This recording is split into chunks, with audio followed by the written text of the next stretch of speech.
So, welcome everybody to tonight's showdown. It's going to be a real knockout.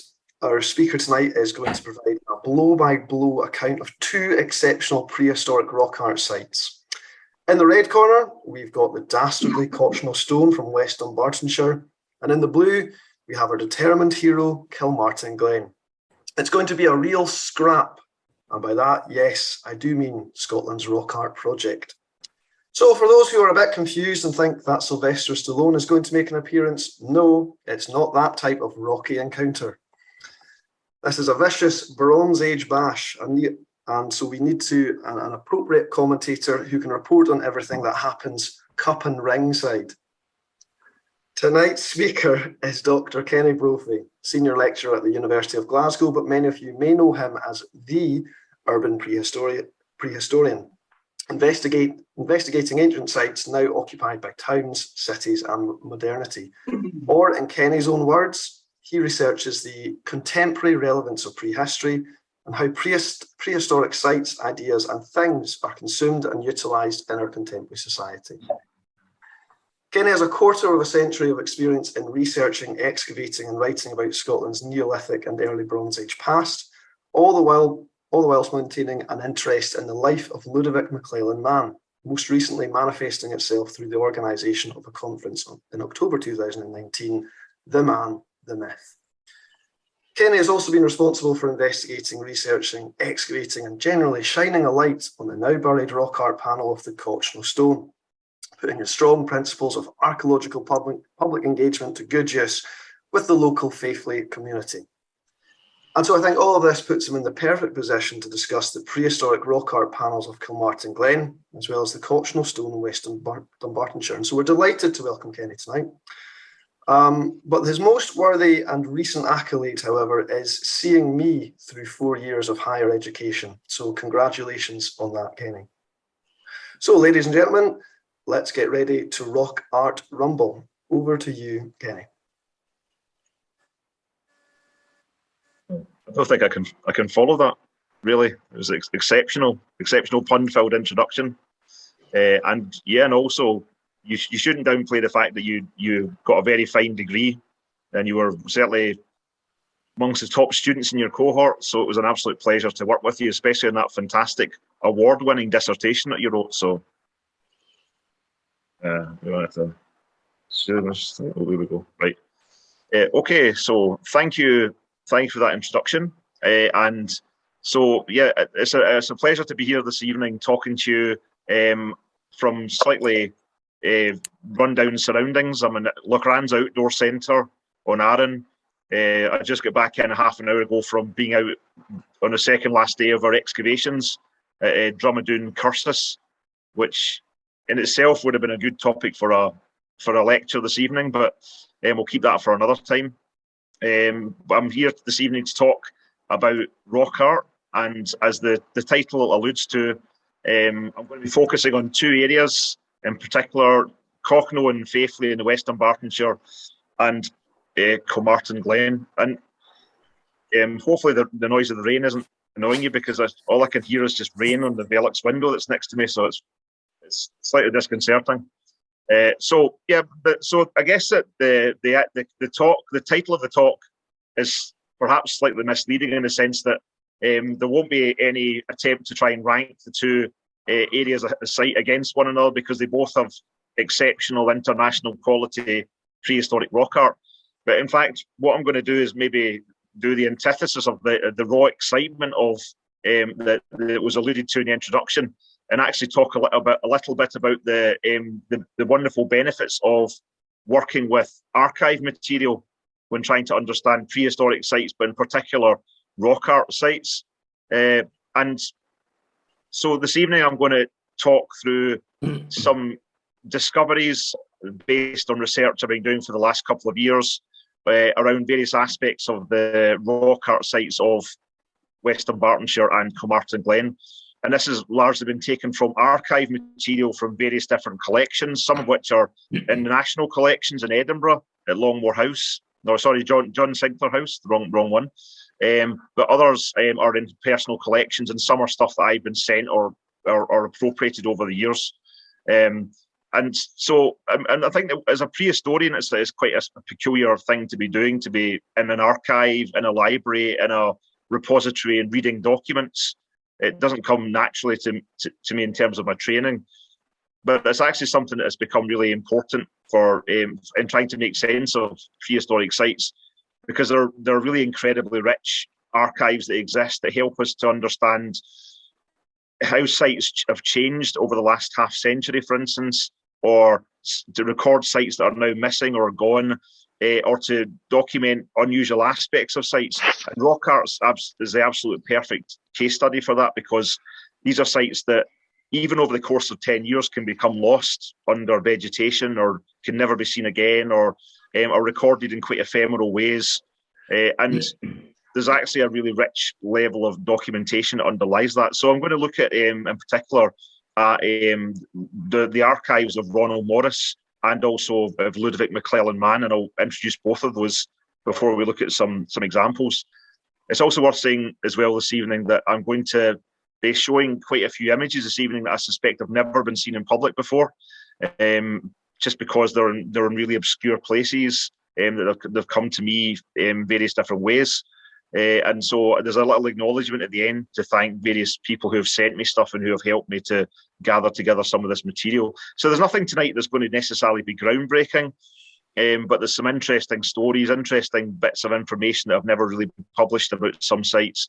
And also it's a bit of a kind of a call for other researchers to go out and start looking at this kind of material. And in particular, the Ronald Morris archive is just mind-boggling. The picture on the right of the slide there is the Ronald Morris archive that's held at Hess. They have to get a van to bring it to the special collections room to look at, and there's PhDs worth of material in there. It's absolute gold dust for anyone who's interested in the history of the study of rock art in Scotland, or interested in finding out more about specific sites. And I'll come back to minty colour. And I'll come back to that again as we go through. So, so just before I start to look at the material this evening, this area of research became something that was really prominent in my mind after the work I've been doing at the Cochno stone near Clydebank in West Dunbartonshire, and I'll come back to that site later on.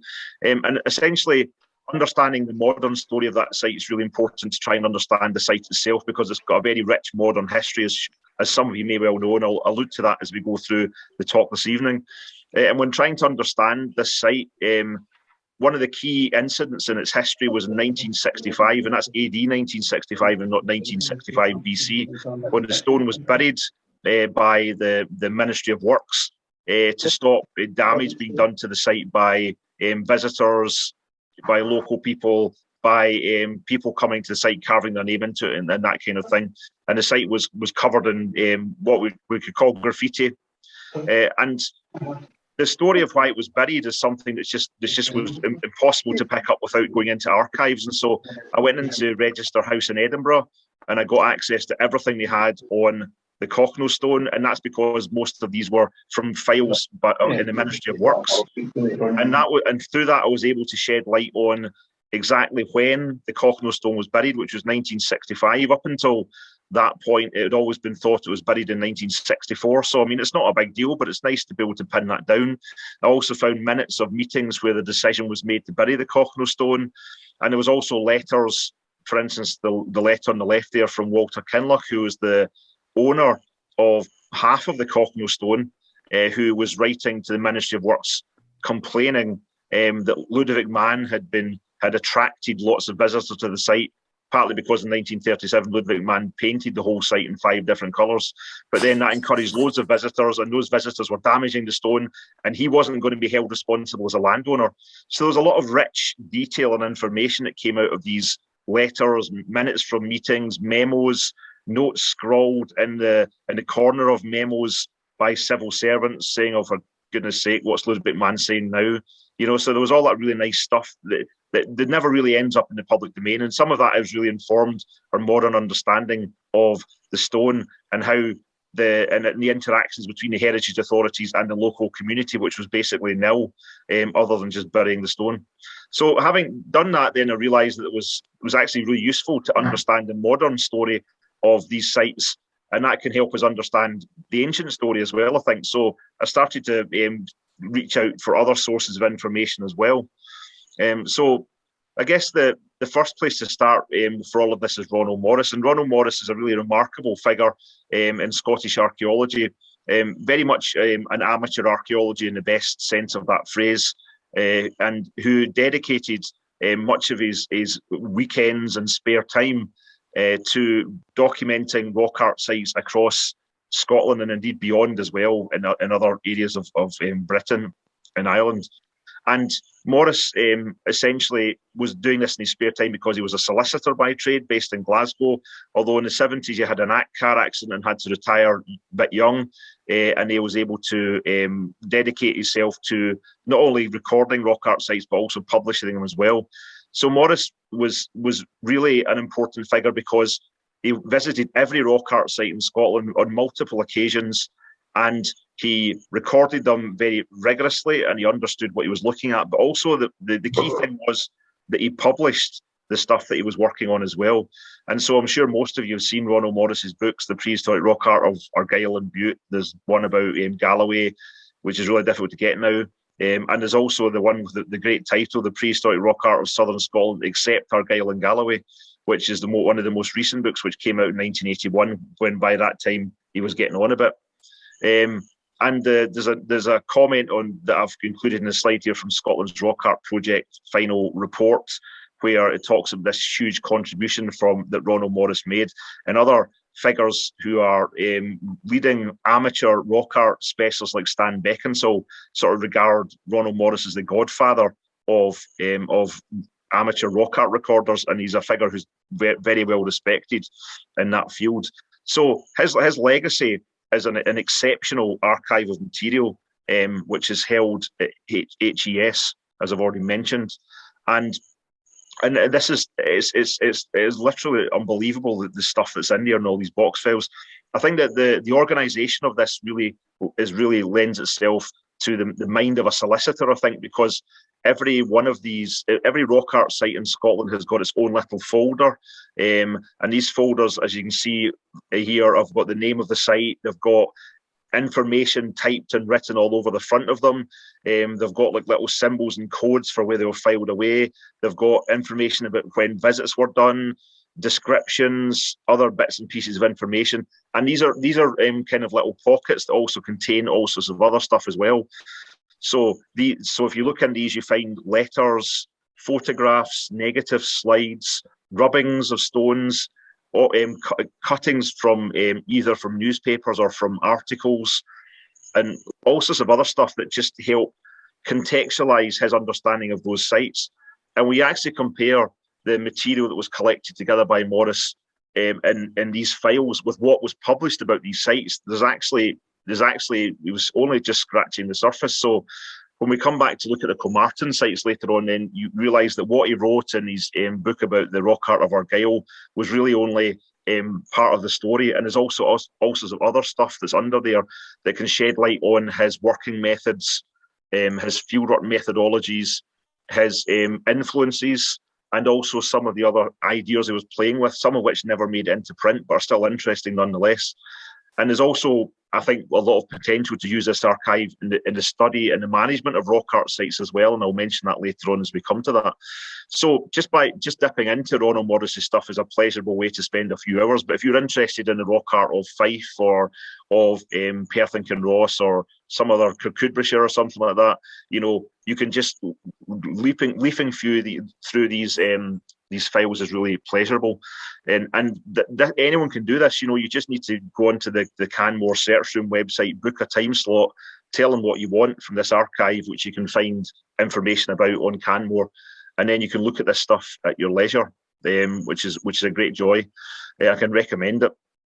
And there's just lots of amazing stuff in here. So the Morris archive is a completely untapped goldmine of information as far as I'm concerned. Not just about the sites themselves, but also about the working processes of an amateur archaeologist, and also helping us understand how these sites have changed over the last 50 or 60 years. So there's huge potential here for more work to be done with this archive. And also, through the course of this, I've also been able to receive other information that relates to Ronald Morris in other places as well. So, for instance, I found some things in Clydebank Library, and also I recently received a package from Sam Gibson, who's with the Clydebank Local History Society, and it included a letter that Ronald Morris wrote to a Mrs. Bowie from the kind of the West Dunbartonshire area in 1982 or something like that, and it included a map of the area and lots of incredible photographs. And with Sam's permission, I'm going to show some of those photographs tonight. And again, some of those were really, I've never seen most of them before, and they're often quite tantalising with the information they're hinting at. Certainly things that have never been published. So I'll come back to that in a wee while. So our other character here, who some of you may have heard me talk about before, is Ludovic Mann. And Ludovic Mann was another amateur archaeologist who was in the insurance business. He was operating a lot earlier, so Mann was really active from the start of the 20th century through to the late 1930s, whereas Ronald Morris was at work from the 60s through to the early 80s. So their work didn't really overlap very much, although Ronald Morris was very much aware of the work of Ludovic Mann. And Mann was a deeply eccentric character, to say the least, a very energetic proponent of communicating archaeology to the public, often bypassing traditional academic means of publication, and wasn't afraid to use kind of all sorts of methods and methods to attract the big audience, or to get lots of public attention, rather like the lecture title that I came up for this, which was designed just to get lots of people to come and listen, rather than just say, please come and hear about archives. So Mann was very much a showman, and importantly, he worked on some very major rock art sites, including the Cochno stones. So pictured here is Ludovic Mann with his assistant George Appleby, and they are inspecting the freshly painted Cochno stone, painted in 5 different chalk colours. And I'll come back to that in a wee while in terms of how the archives can help us to understand what Mann was doing here. And it was certainly very complicated.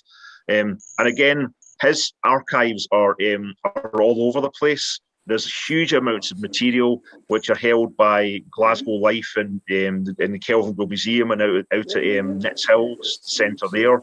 There's also material that's held with It's not been in this long. Easy, thank you. There's also material held in the Hess same search room. Not quite as much, but there's still a lot of stuff there and things that have been very useful for me. I've been able to receive a lot of material from George Appleby's son, because he's still got lots at his family home. And again, there's also other things that he was a great letter writer. So there's lots of stuff out there which can help understand what Mann was doing and help understand some of the sites. And the key thing before I start to look in some examples here is that these archives have not been catalogued. These archives have not been digitized. This material is just in box files with very, very rudimentary cards and sheets of paper with kind of indexes.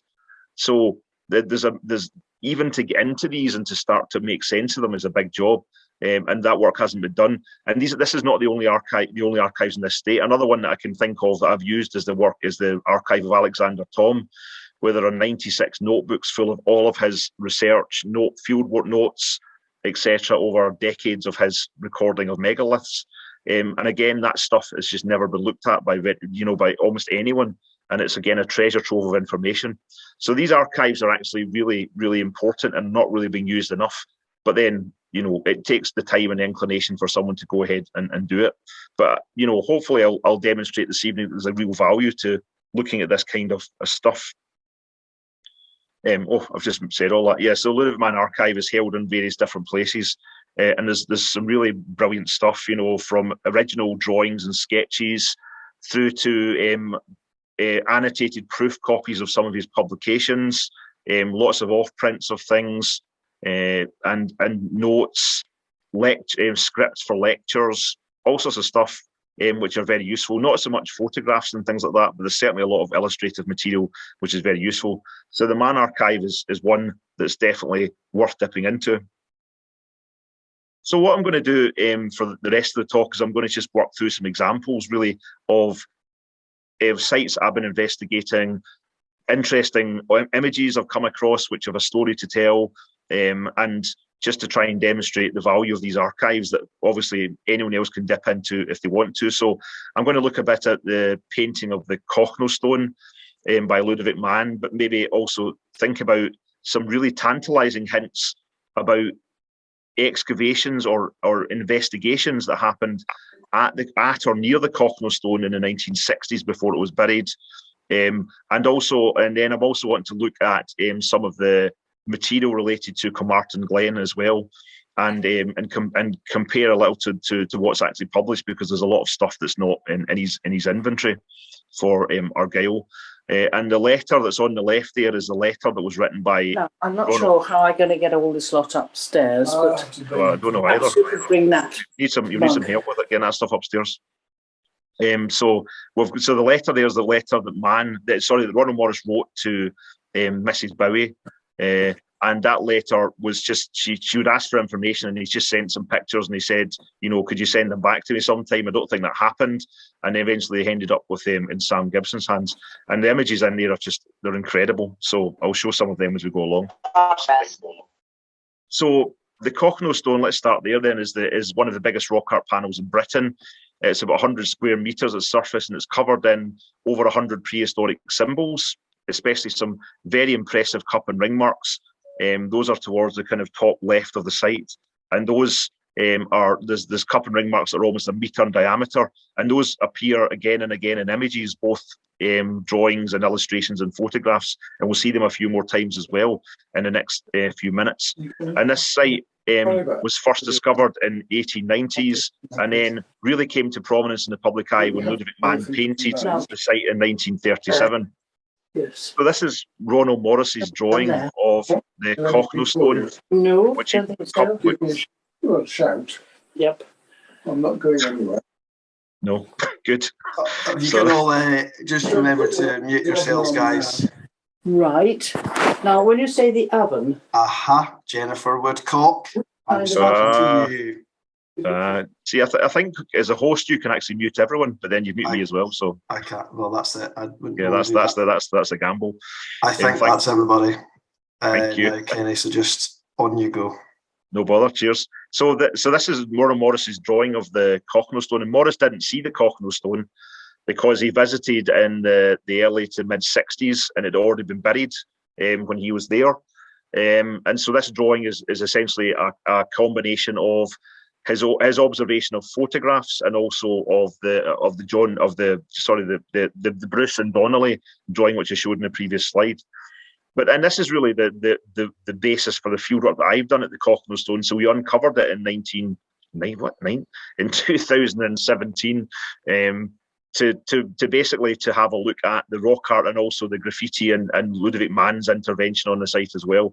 And this is what we had on site when we were wandering about. This is the plan that we used, and it's pretty accurate given the source that it came from. And it's a shame that Morris didn't ever see the Cochno stone, but he certainly had been sent images or had images of it when it was in its pomp, as it were. So here we have again this image I showed earlier on, which is actually it's flipped round. It's the wrong way around. I'm not quite sure why Hess scanned it back to front, so therefore it's actually should be the other way around. But anyway, this is showing Mann and Appleby on the Cochno stone, covered in 5 different kinds of oil paint. And this is from our excavations in 2017, where we have, you can see at the top middle of the image, these very, very big cup and ring marks, huge ones, really, really impressively created pieces of work. And then you've got the yellow straight lines running down to the left. And those are the remnants of Ludovic Mann's paint. And not much of the paint survived. And so we actually were wondering when we were excavating this site, why did the paint survive so well in some bits of the stone, and other bits it was basically gone? And that's something that's been answered by some photographs I came across recently, and I'll show you those in a few minutes. But the yellow lines are there, but there was also red lines, blue lines, and the cup and ring marks were originally painted green and white in alternating colours. So it would have been a remarkable sight, to say the least, when it was first painted in 37. But that whole act was obviously an act which was very divisive to the heritage community, and eventually led a few decades later to the stone being buried, because it has to be acknowledged that when Mann did this, opened the floodgates, and everyone else thought, well, I'll leave my mark on the stone as well. And before you know it, 100 people, literally 100 people, had carved their name onto the stone, which is one of the other things that we recorded during our excavation. And this is just a little sketch I did that I published in a paper in the Scottish Archaeological Journal a while back, which is from the Ludovic Mann conference that was alluded to earlier on. And this is just me trying to sketch out what Mann did on the stone. And it's a bit mind-boggling, really. So he had all these different elements and phases of the site, of these different kind of globe kind of longitude and latitude lines. The rock art was painted in. He added in extra dimensions and bits. He painted his own symbols on it. He painted numbers onto it. There was lines added all over the place. It was just an incredible, eccentric piece of work, and one that I've been trying to unpick for a few years. And you can see a bit more of the detail here. I don't want to go into much detail about the actual paint job or what he was doing, because I've talked about this before. But you can just see the image in the right in particular. It's mind-boggling what he was painting on this stone. There's all these tiny little lines with little measurements that are in there, and the grid bears no resemblance to the cup and ring marks. And then the cup and ring marks are painted in, and he was misinterpreting natural symbols as natural markings as cup marks. There was even someone had carved their name. I think it was someone called Ferguson or something, and they put a little swirl that they'd carved under their name after they'd done it. And Ludovic Mann thought that was a prehistoric spiral, so he painted it white. So there was a lot of confusion going on. I think I've actually got some. Yeah, and there was also some numbers painted on it as well, which I've never got to the bottom of. So it's all amazing stuff. And when you look into Mann's published work about this, you can find wee bits and pieces about what he was interested in, both cosmological stories about eclipses and kind of fantastical battles that created this between different planetary gods that apparently were what people in Neolithic and Bronze Age were interested in and documenting in the cup and ring marks. But also his obsession with standard measurements in prehistory, including what he called alpha and beta measurements. And he chalked these weird grids onto stones, including the wonderful Dagon stone that's got a stone ball attached to the top of it in Darvel, the Strathblane church standing stone. He did this in the Old Wife's Lift. He did it in Stonehenge when he was explicitly told not to do it in Stonehenge by the Inspector of Works in England. So he left these kind of chalk marks everywhere. But for some reason, he did the Cochno stone in paint. So anyway, images of the actual painting of the Cochno stone are as rare as hen's teeth, is that the right phrase? And the picture on the left was given to me by Katinka Dalglish at Glasgow Life a few years ago, which shows Ludovic Mann painting the Cochno stone with a tub of what looks like gloss and a very chunky brush. And next to him, there's a big bit of paper, I think, with stones laid on it, and I think he was doing a rubbing at the same time. So there's lots going on there. Now, the picture on the right was sent to Mrs. Bowie by Ronald Morris, and this picture I've never seen before. It's incredible. It shows it looks like a young woman painting part of the Cochno stone white. And you can see that there was a note written in the back of the letter, which Sam had transcribed for me, which says the Cochno stone, now covered over, being excavated, chalked in and examined. So that picture on the right shows that.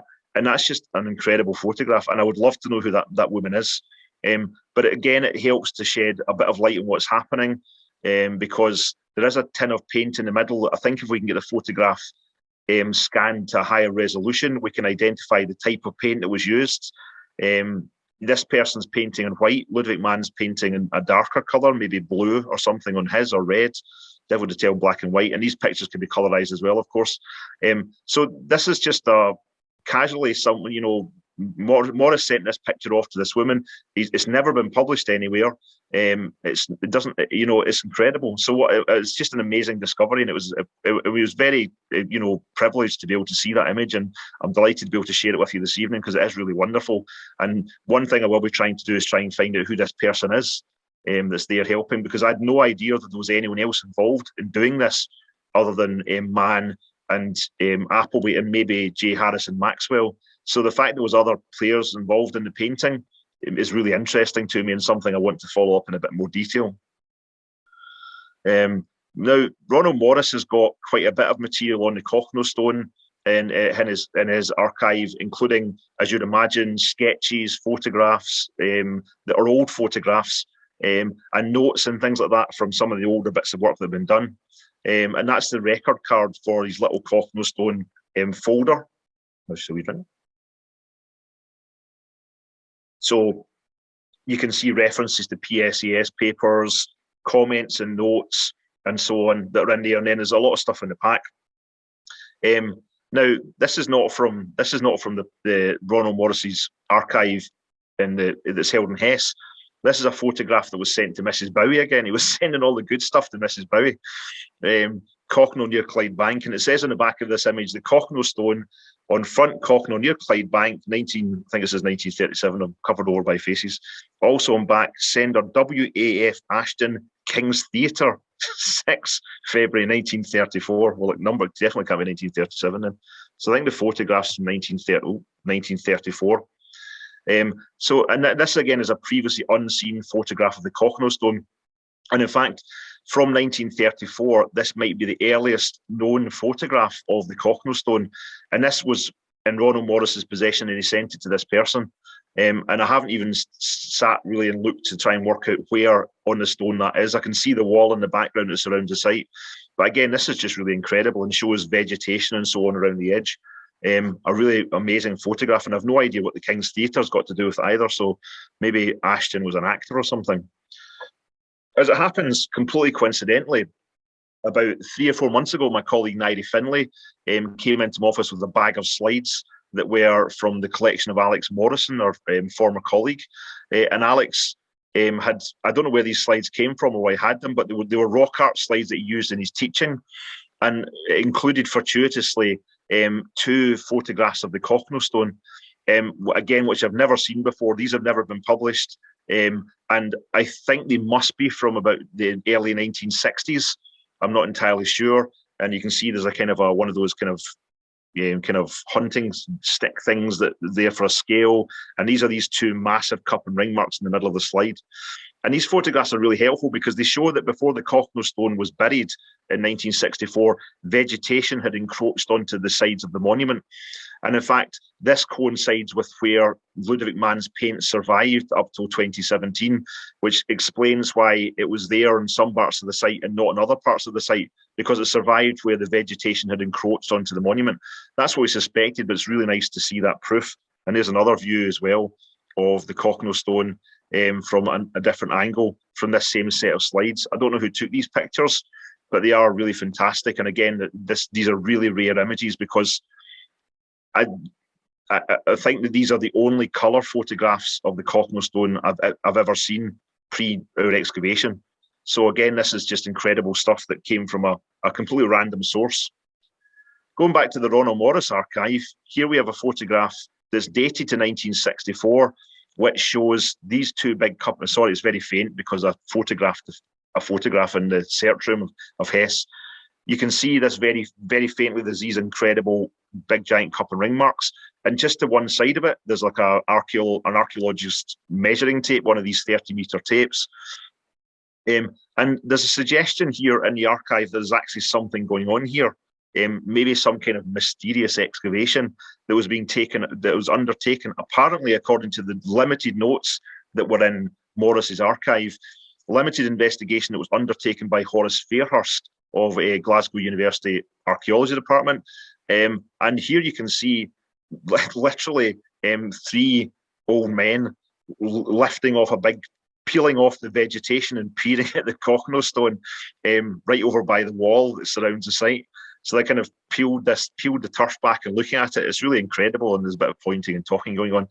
But what I don't know is what the form this investigation took. I mean, I had no idea that how Horace Fairhurst had done anything at the Cochno stone, and there's no record of anything being done. There's nothing in Discovery Excavation Scotland. So did he just turn up and look and point at it, or did he do some photography, or was he doing something more than that? And this is an image that was sent by Ronald Morris to Mrs. Bowie. Or maybe of the same incident, but maybe not. So it says on the back of this one, Whitehill 2 being discovered, Walter Kinloch with some eminent archaeologists. So Walter Kinloch's the guy who wrote the letter in 1937 moaning about visitors and wanting the Cochno stone buried. I think he must be the guy with the hat and the bonnet in the middle. I don't know who the eminent archaeologists are. I haven't shown this to anyone else yet. The guy in the younger guy in the middle of the glasses, maybe someone who's more easily identifiable for someone. And there's a couple of maybe students in the background doing some clearing. And I don't think this is the Cochno stone. I think it's a site near the Cochno stone, which is because the Cochno stone is Whitehill 1. That's his formal Sunday name. And there's an allusions in a article that was written by Morris in the Transactions of the Ancient Monument Society from the mid-60s, which is the first publication that Morris ever produced about rock art, which is on West Dunbartonshire's rock art, where he talks about an investigation of Whitehill 2. So it may well be that there's been a bit of mixing up between work done by Horace Fairhurst at the Cochno stone and this nearby site. But this site, Whitehill 2, I've got no idea where it is. I've never seen it. I've never found it. So again, this is something to pursue in a bit more detail because it's a pretty big stone. So there's some confusion in the archives here, but there's certainly tantalising information about the excavations going on there. And to add a bit of closure to the Cochno stone, there's a picture also in the file, which I think must have been taken by Morris, of the Cochno stone being buried, or now having been buried. So this photograph was taken post-1965.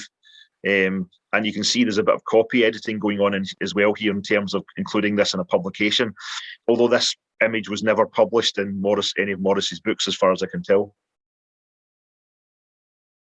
So this is all very useful information. It just shows the site in its post-burial state, although it's taken from a really bad angle, so you can't really see very much other than the wall and the remnants of the wall and fence that go around it.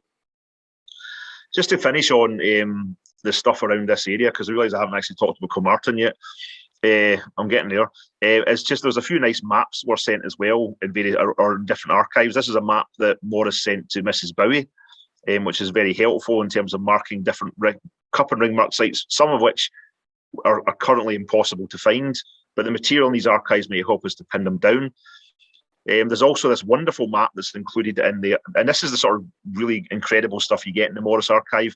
This is a letter or a map that was sent by this guy called Price to Morris I think in the late. I think the information's under the bar at the top of my screen, so I can't really see what it says, but I can't remember. But it's in the late 60s, I think. And this is a sketch map done by this guy who was basically a local informant, if you want to use that phrase, who found sites, told Morris about them, showed him around the sites when he visited, and wrote letters and corresponded with them. And this is just an incredible map that shows the location of the Cochno stone, Achnacaig House, where there's other rock art panels, descriptions of various other rock art sites, the very exciting sounding Slaughter Stone, which I have no idea what the Slaughter Stone is, and various other things as well. And this map is just brilliant, and again is a really fascinating bit of archive. He also marks with a cup and ring mark symbol a site which is, I think it's called Whitehill 5 or something like that, which is shown in this great photograph from Morris's 1981 book with a wee car in the background and a wall.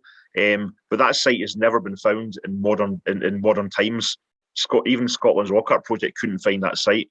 So again, this map, these photographs might help us to track this site down. There's also a few images that are really invaluable for other sites in the Cochno stone area as well.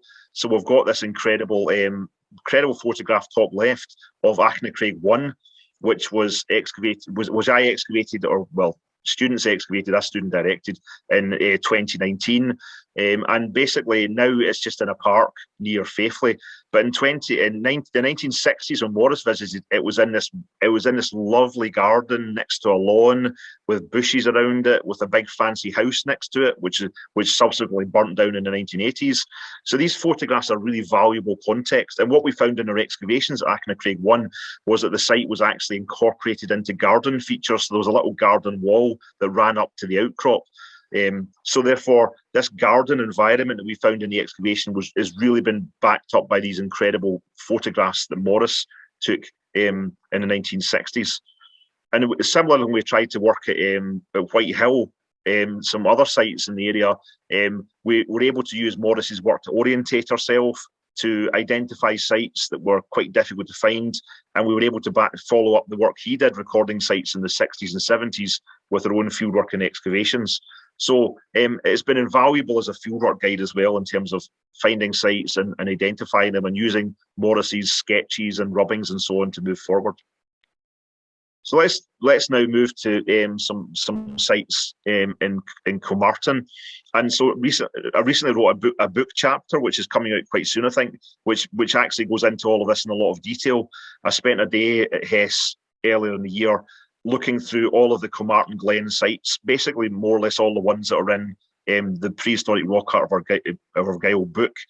And the key thing here is that the book is, in a sense, a glorified inventory. You know, it tells you what you have to know, it gets you to the site to see it yourself, and it helps you to orientate yourself. But there's so much stuff that's not included. And essentially that stuff is in the Morris archive. And the picture on the right here is just everything I got out from one of the sites. I've now forgotten what site it is. But basically, it gives you a really good idea of the stuff you find in these folders. It's incredible. You know, there's letters, there's bits of off-prints from papers, there's loads of photographs. There's photographs of people standing on the sites. We don't know who they are. There's photographs that show his work. There's notes, sketches, rubbings, all sorts of stuff. Really incredible assemblages of material that really help contextualize and understand some of these sites. And some of these are really just amazing. So this is just some images from the archive related to Cairnban, as I refer to my notes. That's my notes for Cairnban. So basically, this is really insightful for. I'm sure this is a site that many of you are familiar with. This is really insightful because it gives a bit of information on Morris's recording techniques when he's in the field.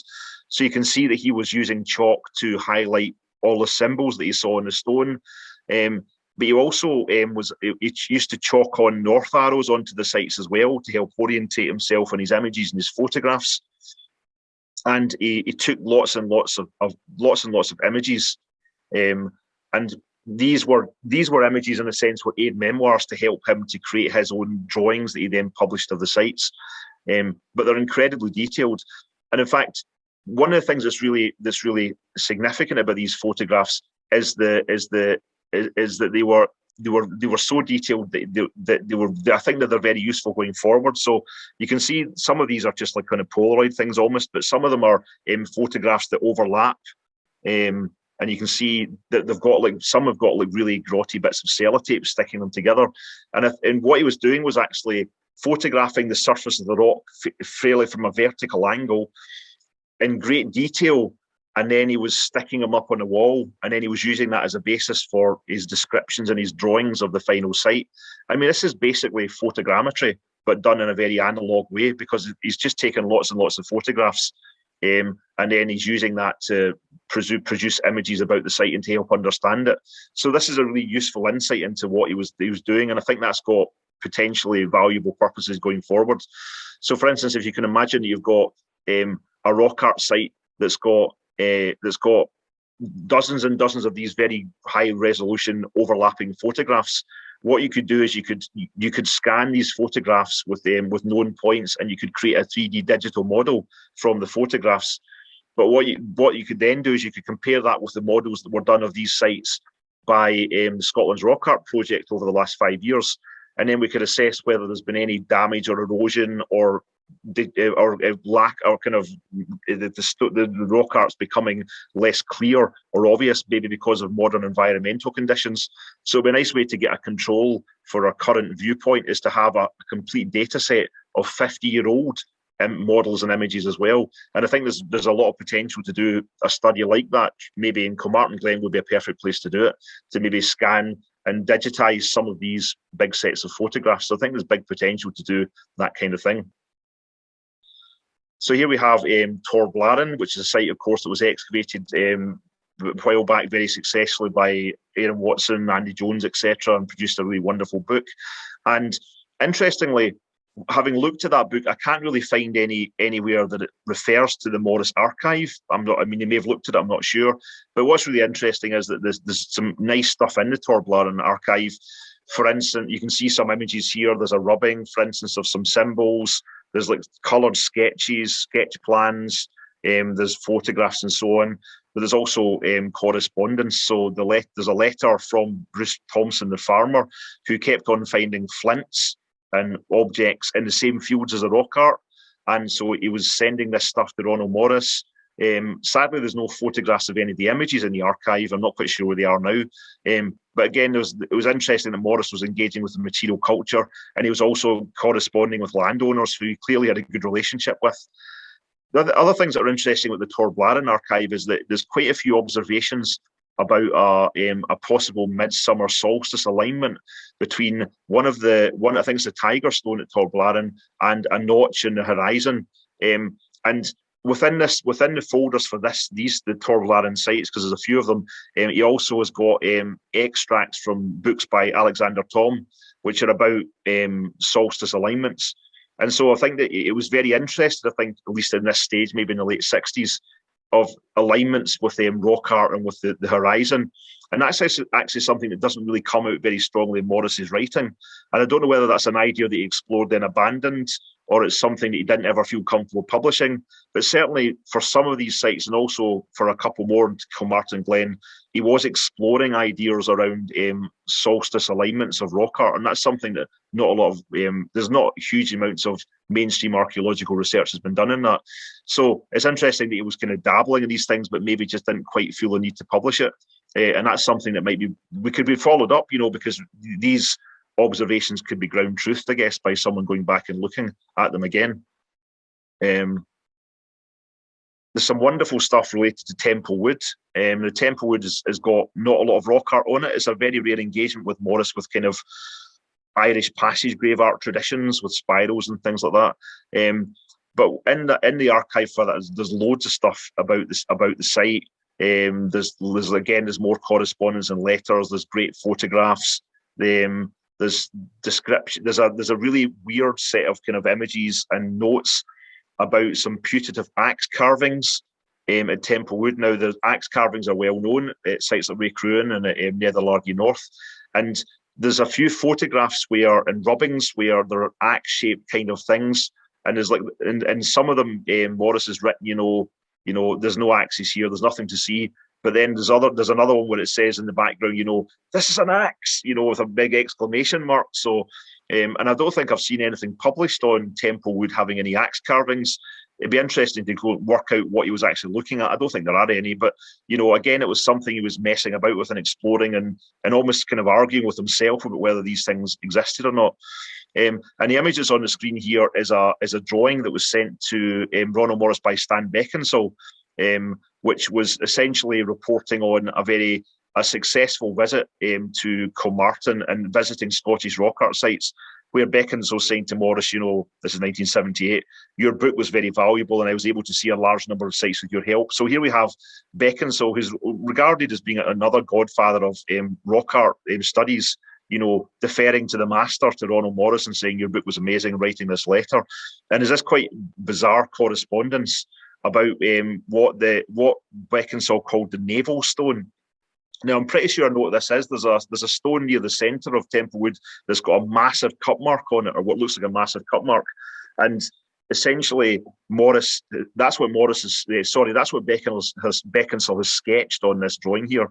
And I think that basically he's saying, this is amazing. This is a navel stone. This is like a really kind of fertility symbol. This is something magical and amazing. And then Morris is saying, well, actually, it's probably a quern that someone was trying to make, and that's what Jack Scott says it is. It says it is in the excavation report. But it's really interesting that Beckinsale's kind of got this really outlandish interpretation of this particular piece of rock art, and Morris is poo-pooing that as well. But just having this correspondence between these two legends is absolutely wonderful to read, and it's something that that this is something that I'm going to tell Stan Beckinsale about, because he's still on the go. I'm sure he will remember this little eccentric deviation. But it's this is just wonderful stuff, and again, this is not going to change the world, but it's just lovely archaeology, and it's really interesting to read these kinds of accounts. Wait a minute. And this is a site again. I think this is I think I've already shown this image. Yes, so I think this is from where's my notes? From Kilmichael Glacier. This is from Kilmichael Glacier, and I've shown this already, and I haven't got any notes on that now. It's a brilliant site though, and again, this has got images, with weird scales. So we used to put these sets of glasses on the ground to use as a scale. There's photographs of people at the site, friends, family, maybe his wife, I'm not sure, who are there with him, but also extracts from previously published work on these sites. So, for instance, a lot of work by Christensen, cut out of PSAS or photocopied on ancient photocopies and brought with him into the field. So he was using the work of those who came before to help ground truth the observations he was making on the ground. So there's some really wonderful stuff and loads of negatives and things as well. And finally, Achnabrek, which is the other big daddy that goes head to head with the giant haystacks of the Cochno stone. And the Achnabrek archive is mind blowing.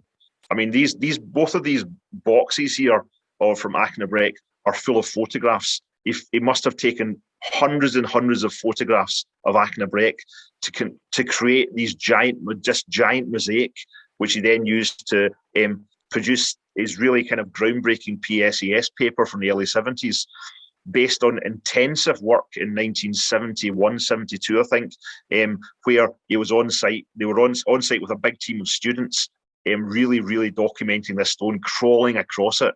And these boxes are just full of photographs. It's really amazing stuff. And here's a wonderful photograph of someone kneeling on Achnabrek, actually doing a rubbing of one of the cup and ring mark symbols. So again, a really nice indication of the working methodology here, which went into making this paper, the Petroglyphs at Achnabrek, Argyll. And, this kind of in-depth study is rarely ever done for an individual rock art site, but then Achnabrek deserves it because it's such a complex site. And there's really wonderful stuff in the archive, Morris's archive, that relate to that publication, not just the original photographs and the rubbings and drawings, but also a marked up set of proofs that he was sent by Anna Ritchie, including who I think was maybe editor at PSAS at the time, and a letter from Anna Ritchie and correspondence, which is really nice around the actual paper. But then if you look at the PSAS paper, it's just got this wonderful evocation of the survey work that Morris and his team did in 1970, onwards, where they did this moss killing exercise. So they sprayed the whole site with weed killer to clear all the moss off it. And then they did this, what they called this mini aerial survey, where they were basically they covered the whole site in chalk grids, so that they could then use that to have a code, a little grid, and all the things could be added into the drawing to try and help keep control of it, because they're very difficult sites to sketch and draw. And then all these things, rubbings and everything. So it's just an amazing methodology that he came up with to develop this, and all this stuff that was generated by that is in the archive. So it's really amazing material. And this reminds me, going back to Achnacarigg again, which I mentioned earlier on, of a nice photograph that's in the Morris archives of this methodology being played out. So here we have Achnacarigg 1 with that wonderful lawn and garden in the background, which is now gone, and Morris's grid chalked over it, the symbols chalked in, the straight line square grid on there to help him draw and understand the site, and also the numbers of the grid chalked on as well. So this is the absolute opposite of what Ludovic Mann did when he painted the Cochno stone. For Morris, this is the surface of the stone is a working surface for him to crawl all over, to sketch on. It's like a big giant sketch pad for him, and he can use that to translate that into different drawings and understand the sites. And so that's just nice to have that kind of insight into what he was up to. And I mentioned already the potential for 3D modelling. If you look back at sites like Whitehill as well, you've got all of these images which have got cup and ring marks, tons of overlapping photographs, and loads of sites in Scotland have got these, which work can be done with. So this stuff is just out there waiting to be used. So just to bring this to conclusion, with a nice photograph of Ludovic Mann included in a Ronald Morris book, I think that as prehistorians, can get a huge amount of information from archives, not just from excavation archives, but from the work of avocational archaeologists or very gifted amateurs. My colleague Nairi Finlay has been doing this for years, looking at lithic collections of people who collected lithic flint scatters in their spare time at weekends, and make such a valuable contribution. And I think there's a lot of other resources that we can use as prehistorians. It shouldn't just be about the stuff, about the site, about the physical material. There's also a whole range of ephemera that come with that can help us understand the site, its evolution, and how it got to where it is now, and also just tell nice stories. And there's so much potential, untapped potential in the archives of Morris, Mann, Alexander Thom, and lots of others as well, that there's potential for that, even just for cataloguing and digitalization, that's not even a word that it says on the slide there.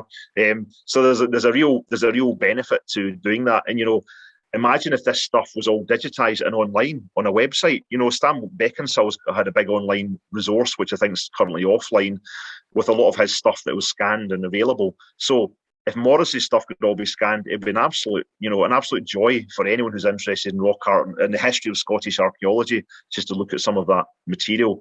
And it could be done. But it costs money, of course. The other thing to note is, of course, there's an ongoing issue of deterioration here. I mean, Hess certainly stored everything to the best of standards. There's absolutely no doubt about that. But I do think that that a lot of Morris's stuff is stuck together with sellotape, and sellotape doesn't really do very well after 50 years. And I'm not sure how stable some of the photographic material is as well. And because he had these little kind of pockets that were kind of an unusual size, like a legal size, I'm not sure. A lot of his big images are folded up really into really quite small shapes. So there's lots of fold lines. And again, that brings its own vulnerability. So I think that actually the digitization of this is something that needs to be done fairly urgently. So I think that there's big projects here, research projects for students, for dissertations, PhDs, for anyone who's interested in this to start pulling this together. Maybe there's a citizen science project in getting some of this material scanned and digitized. I'm not really sure, but it's something I'm thinking a lot about just now. So I think I'll finish there.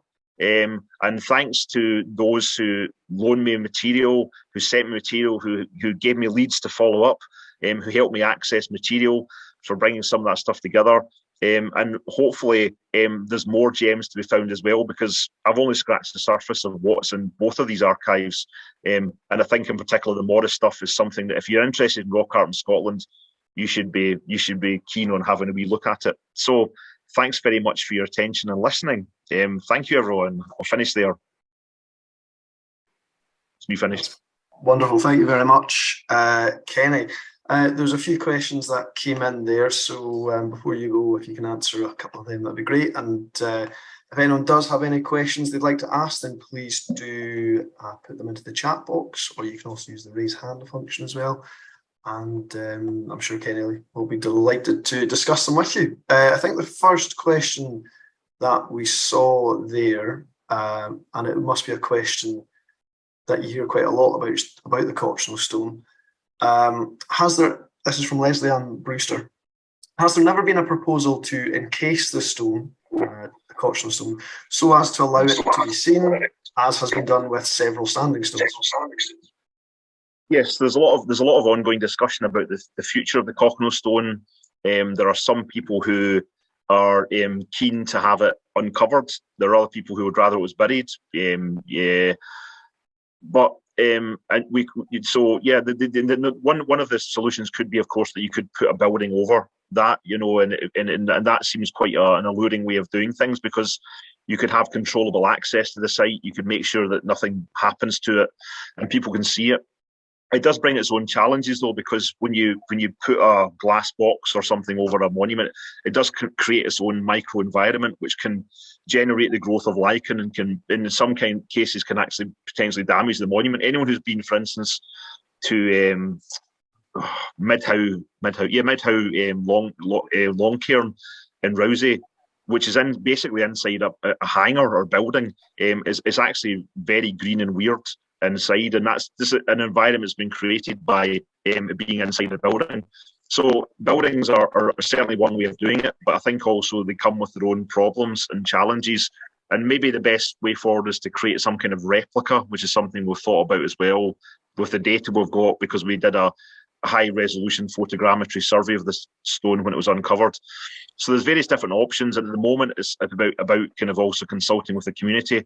We had a lot of momentum with people in Faithfully that really got kind of completely stopped by COVID, and it's trying to get back into those conversations again now is quite difficult, but it's certainly something we're looking at. So building some kind of building or around the site is definitely a possible solution and something we'll be thinking about going forward.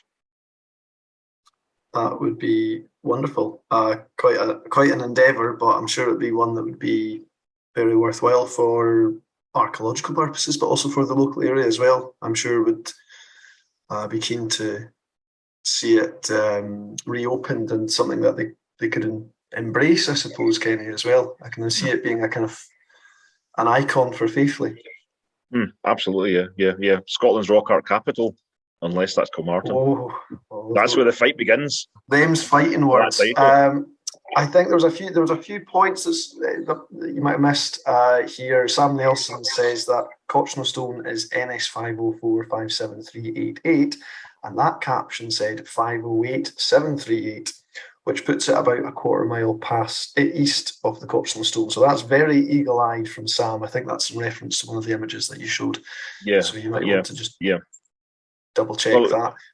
Well, all I can say is that is not my mistake. I just replicated someone else's mistake. Fair enough. So there you go. I'm just going to blame someone else, like I always do. That's what to do. So Alison Sheridan says, "Ooh, wonder where the Torvlarnon flint knife is now. Has Morris's artefactual collection been found or documented?" Now that's interesting, because I assumed that Alison would probably have it in a drawer back home or something, or would at least be able to lay her hand on it, but I've no idea. I don't know. I'm certainly happy to pass on that information in terms of what it says. I don't think it's mentioned in the book, but there's certainly Morris had the artifacts, or at least he had access to them at some point. And it'd be interesting to see whether he had other material that was given to him by landowners in his journeys, because he must have dealt with hundreds of landowners. So I think that's something that's worth exploring, because I just sort of assumed they probably were known somewhere. So yeah, that's good. So that's something we can look into in a bit more detail, and there may be more of that kind of material as well. But I don't know of any artifactual material related to Morris where that might be held. So that's something I'll need to look into. Great. Always a worthwhile endeavour as well. Richard K says, "Are your own archives ready for posterity to make sense of them?" Sorry, I missed the first part of what you said. Are your own archives ready for posterity to make sense of them? Yeah, that's what retirement's for. Well, good luck with that. That's another 40 years, I think, anyway, Kenny. So lots of really positive comments, by the way. Ian Ross Wallace has sent this to me, but I think you meant to send it to everyone, because there's no way I could answer this. Can I ask about the spiral on edge of a stone at Temple Wood? Is there a connection to other cup and ring marks? Well, I think that's generally thought to be more of a connection to sort of passage grave art traditions, rather than it being part of the abstract cup and ring mark tradition. So I don't really know how they relate to each other, really. So, but I think it's a different kind of thing. But they're happening in the same landscape. So they may have been carved by the same people. I'm not really sure, but they're clearly, for whatever reason, it was deemed to be not appropriate to carve maybe a cup and ring mark on that standing stone. Certainly, there are cup marks on standing stones in Kilmartin, including some of the standing stones. So the big ones near Templewood. So these different traditions seem to have coexisted in the same place. But Morris didn't really do much stuff on rock art that wasn't cup and ring marks, so it's quite unusual he mentioned that at all in his book. And I think the navel stone was part of why he was interested in that, maybe more than anything. Thanks very much. That's as much as I think I could offer there as well. But fortunately, we do have the curator of Kilmartin Museum and a certain Dr. Aaron Watson, who are very knowledgeable on I'll defer to them, of course. Yes, absolutely. So if they have anything to add, this might be the ideal opportunity. I was just going to say that I have a bit of espionage on the flint objects from Tovlaren, as they may be in America. I've been trying to track them down. So some flints were taken there by an agricultural worker who was working on the farm and then moved to America. That's the story I heard from the farmer's daughter, but we haven't managed to get a hold of the person to ask them if they'll send them back. Aaron, have you got anything to say about the spiral? You're there somewhere. I can't quite see. Yeah, that's definitely what I want to hear, not me blathering on about it. Where are we? Here I am. Hey, hi, hello. Hi, Kenny. How you doing? Yeah, I mean, I think I absolutely agree with what you say, Kenny. It does have an Irish reference. Its relationship with the construction of the circle, obviously difficult to say. Was it there when the stone was used as part of the stone circle, or was it added to the stone circle after its construction? But I think that all of that is happening somewhere in this amazing horizon around 3000 BC, which seems to be when so much seems to start happening in Kilmartin Glen, including the construction of Temple Wood.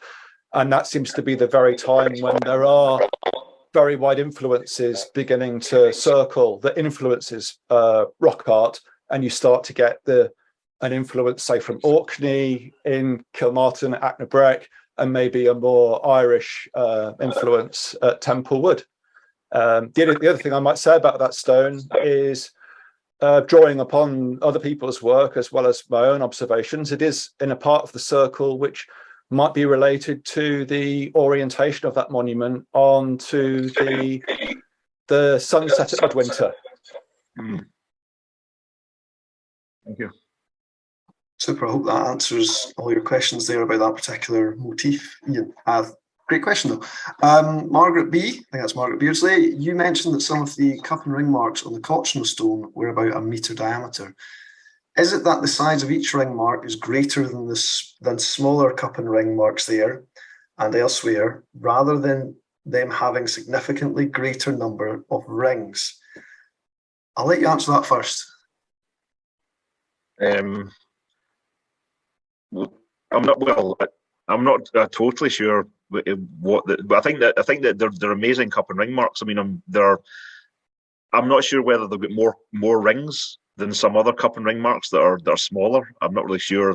I haven't done that kind of calculation, but they're just noticeably very big and very carefully made cup and ring marks. I mean, there's not that many that are that size in terms of the overall diameter of the motif, but I'm not quite sure whether there's an unusual number of rings involved in that. So, but they're amazing features of the monument. They're very distinctive. They stand out very clearly. But you know, they're maybe not the biggest around, but they're certainly amongst the best, I would say, in terms of their quality. Sorry, that's maybe not answering exactly what you wanted me to answer, but no, all I could really add to that is that at Achnabrec as well, we have what I believe is the largest example of a cup and ring mark in Europe. I'm hoping I'm right when I say that. Whether it has the most ring marks, but perhaps at this point again, Sharon and Aaron might want to pop in and tidy up the mess that I've made here. Oh, I'm right, apparently. So no, there we go. 1-0 1-0 Achnabrec here is what I'm hearing. So this is a competition, remember. Yeah, if you have anything else to add to that, Sharon and Aaron, I'm sure people would be delighted to hear it. No. Well, Margaret had a second point to that question. What is the maximum number of rings you have seen at any site? And thank you for a great talk. Well, Achnabrec. It sounds like it's Achnabrec, doesn't it? Because of course I have been to Achnabrec many times, and stood and gazed at wonder. So yeah, Achnabrec is, of course, you know, is as good as it gets in terms of the numbers of rings. So it's a great site. Great, that's good to hear you admit that. Alison Sheridan, just to add to the Flint question, says that she holds her hands up and says, "Not in my drawers." The Flint knife.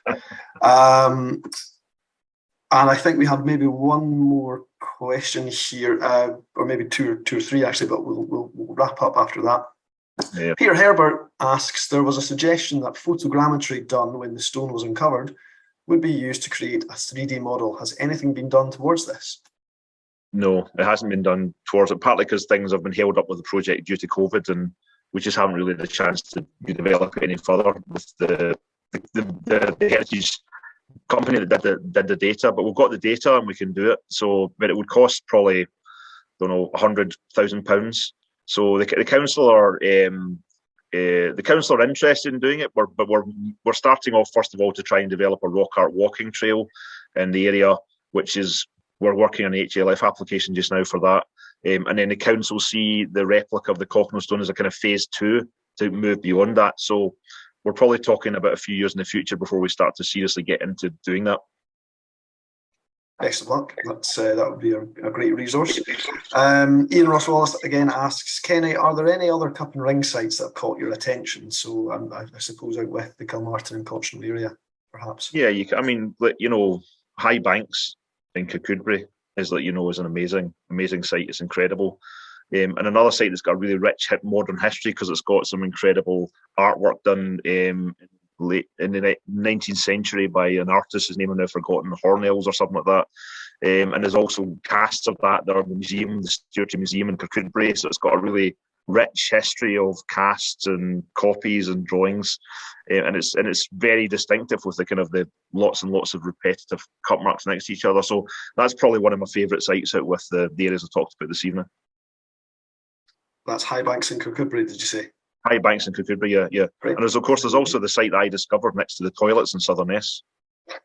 Sounds glamorous. Lynn Harling has a wee suggestion here. Could the patterned standing stones be recycled cup and ring marked stones? I think this is postulated for Long Meg in Cumbria. Yeah. Yes. Yeah, I think so. Yeah, I think there's definitely some recycling going on, potentially. It's very common to recycle things like, standing stones in Menhir and so on, Brittany and the Neolithic, and I think more of it happened in Northern Britain than we maybe think about or write about. So I think that's absolutely a possibility, yes. Heather McLean has asked, are there more to find, do you think? I'll just say yes to that because we're finding them all the time. Yes. Yeah, so absolutely, yes. Keep your eyes to the ground and to the rocks and to the boulders. Who knows what might appear. Alison Sheridan just wants to butt in to say, if she could butt in, she says, I don't want to say that she's accusing her of butting in here. She says, if I could butt in, the spiral on Temple Wood may well have been reflecting influence from Orkney, which itself was inspired by Irish passage tomb art. The second part of the spiral was added when Temple Wood Circle was converted into a ring cairn circa 2200 BC. Okay. That's great. That's great. A little bit there. Awesome. Patricia, are most examples of cup and ring marks in the area of Kilmartin dated to 3000 BC? Well, probably not. Hard to date. Probably not. They're hard to date. Yeah, I mean that's certainly the working hypothesis is late Neolithic. So, but yeah, I think that they're all in that ballpark. But give or take a few centuries, definitely. Okay. Yeah, sorry we can't be more specific, but it is notoriously difficult to date these sort of monuments.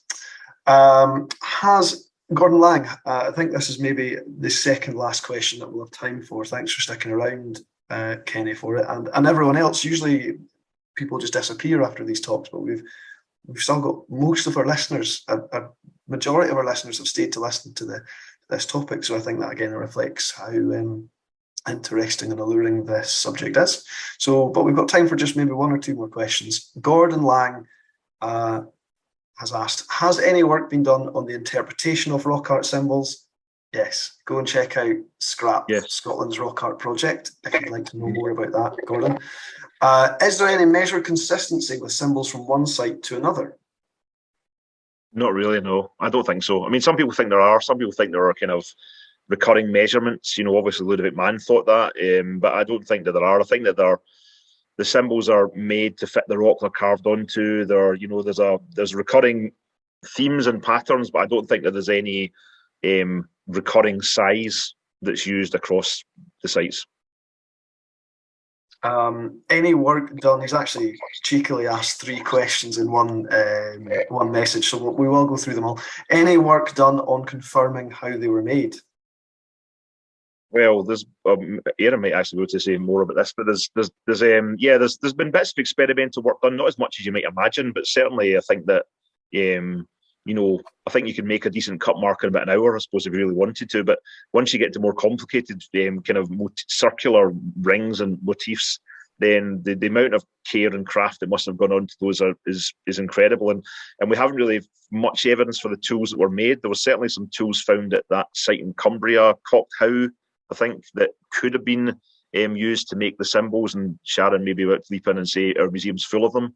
But certainly, yeah, they were the bigger, the more complicated the symbols, they would have been incredibly skilled pieces of work, because they're very, very round circles. They're not wobbly. So, but I think there's more experimental work to be done on that for sure. Super, thank you very much. I know listening to Aaron about the carvings at Torvlaren, for instance, and the findings that they made there at Torvlaren too, the finding fragments of quartz. Means that they might have been using quartz to create some of these symbols, and that actually it's not just about the finished product, but about the process too. The kind of the doing and the chipping away using quartz means that there would be a light dusting across the rock art, but also across the rock art makers as well. So it's almost like a performance. But I always equate this to the film Twilight, in which Robert Patterson's character, Edward, I believe, he glimmers and kind of glitters in the moonlight or the sunlight. In the sunlight is what it is, and that's a great way of explaining it to people born around about 1989. But you could also argue that the people who did that also had lungs full of rock powder, and they actually had a bit of a wheeze and a cough. Oh goodness, it's like the opposite of what was going on in the mines. The black lung. Oh, fantastic! Yeah. That's probably not an enjoyable process in some parts. And the final question from Gordon is: how do Cochno and Kilmartin compare with Ballochmyle in Ayrshire? Have you been there? Well, Ballochmyle is stunning because it's on a vertical cliff face. It's an incredible site. There's nothing else like it, really. So it's absolutely amazing. It's definitely in my top 5. I've never heard that, and I'll definitely have to check that out. It's amazing. Google it. It's a mind-blowing site. It's absolutely incredible. Because it's a sandstone cliff, and it's all up on the vertical surface. It's awesome site. Wow, that sounds incredible. So thanks very much for the top tip, Gordon. I think that might be just about all the questions that I can see there, I'm afraid. There was one there from: any more animals found recently at Kilmartin since the stags at Duncraggy? And I don't believe we have. But if you do get the opportunity to visit, folks, then please do go and check out the stags in Duncraggy, because it's amazing. Just watch out, there are quite large spiders in the cairn. European cave spiders, I believe. So if you're not too scared of them, go and check it out. So I think we've maybe got time for one more question.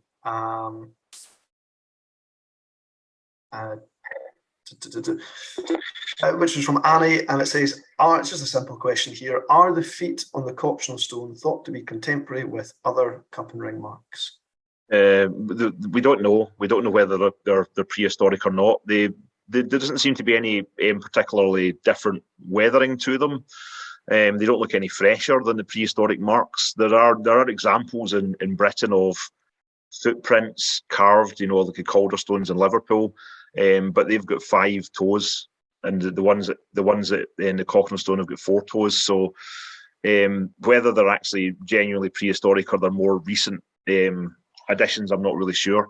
So I don't know. We can't tell really, essentially. But it's not impossible they're prehistoric, but they also could be much more recent additions to the stone.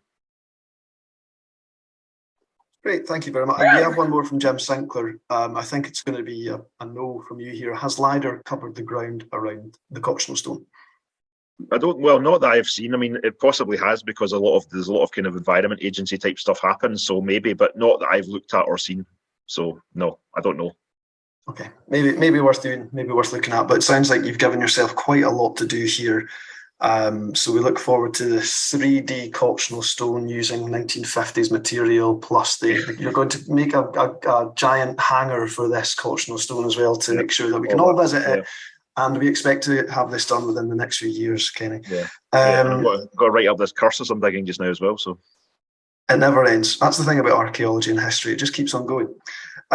So thank you very much, Kenny. That was really wonderful. And I think that really has inspired quite a lot of really great comments and discussion afterwards. So if I like to do this at the end, if everyone wouldn't mind unmuting themselves and perhaps turning on their camera as well, I'd like to give Kenny a wee round of applause. Thank you very much, Kenny. Thanks.